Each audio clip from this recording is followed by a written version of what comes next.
Olá pessoal, tudo bem com vocês? Meu nome é Alan e eu estou aqui hoje para falar um pouquinho sobre o projeto de pesquisa, um estudo introdutório aos processos estocásticos sem memória, cadeias de Markov.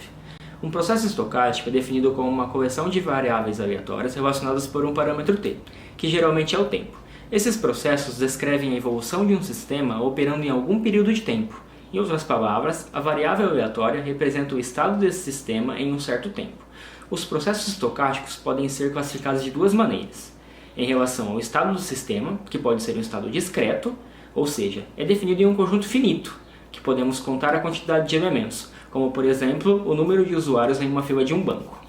Assim como pode ser um estado contínuo, que é o contrário do caso anterior, como por exemplo, o índice pluviométrico. E também é classificado em relação ao tempo, que de maneira análoga, que pode ser um tempo discreto, onde o mesmo é finito ou inumerável, e pode ser também o tempo contínuo, que é o caso contrário. Nesse trabalho, estamos interessados em trabalhar com um tipo bem específico de processo estocástico, com tempo e estado discreto, e sem memória, ou seja, que não depende de seus estados anteriores, somente do atual. Com isso, podemos entender o que é uma cadeia de Markov. Uma cadeia de Markov é como um conjunto de estados sujeito a características bem específicas. Em geral, o processo é dado da seguinte maneira: inicia-se em um determinado estado SI e move-se sucessivamente para outro estado SJ, onde cada movimento é chamado de passo, que move-se com uma probabilidade P e J, ou seja, uma probabilidade P de, estando no estado I, evoluir para o estado J, sendo que essa probabilidade não depende dos estados anteriores, apenas do atual. A probabilidade de movimento chamamos de probabilidade de transição, ou seja, é a probabilidade de um sistema passar de um estado SI para um estado SJ.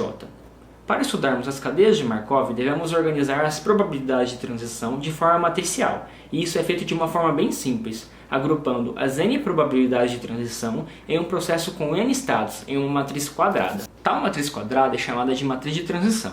Uma característica muito importante a ser destacada em tais matrizes é que em cada uma de suas linhas tem a propriedade de que a soma das probabilidades de transição sempre será 1, ou seja, as linhas da matriz são vetores de probabilidade. Um dos resultados mais importantes da teoria markoviana é o teorema de Chapman-Kolmogorov, que nos diz que a matriz P após n passos é a própria matriz P elevado a n, ou seja, se possuirmos a matriz de transição, podemos determinar a probabilidade de que a cadeia de Markov esteja em um determinado estado SJ, a partir de um estado inicial SI, após n passos, apenas elevando a matriz à potência desejada.